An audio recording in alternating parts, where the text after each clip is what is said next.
Wiokoniku, A jak się postarasz, nie postarasz się, zajedziemy, zajedziemy. A jak się postarasz, nie postarasz się, zajedziemy. zajedziemy. A jak się postarasz, Wiokoniku, a jak się postarasz, zajedziemy. A jak się postarasz, Wiokoniku, a jak się postarasz, Wiokoniku, a jak się postarasz, na kolację zajedziemy akurat. Tobie owca nasypiemy zaraz, a ja z będę jadł. A dla nich choć godzinę kilometrów robią sto, nie zupy nie ma ani owsa.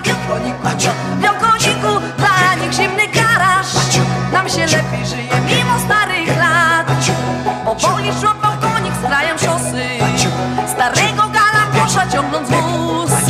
Wtem piękne auto trąbiąc w niebo głosy, przemknęło obok nich zbijając kurz.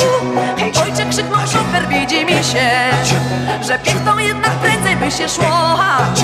A stary mruknął, ej ty tam urwij się, patrz tego nosa, bo ci utrze kto. Wiokoniku, a jak się postarasz, na kolację zajedziemy akurat. Tobie owsa nasypiemy zaraz, a ja z wszystkie smaczną zupę będę jadł. A dla nich choć godzinę kilometrów robią sto, nie zupy nie ma ani owsa. Wiokoniku, dla nich zimny garaż, nam się lepiej żyje mimo starych lat. Spotkali znów samochód na zakręcie, stał w miejscu wypluwając z rury dym.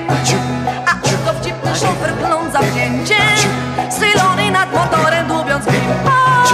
Galambosz dumnie spojrzał na nich z kozła, hej chłopcze, krzyknął przez zwiniętą dłoń, patrz żeby ta landara cię dowiozła, bo zawsze jednak to nie to co koń.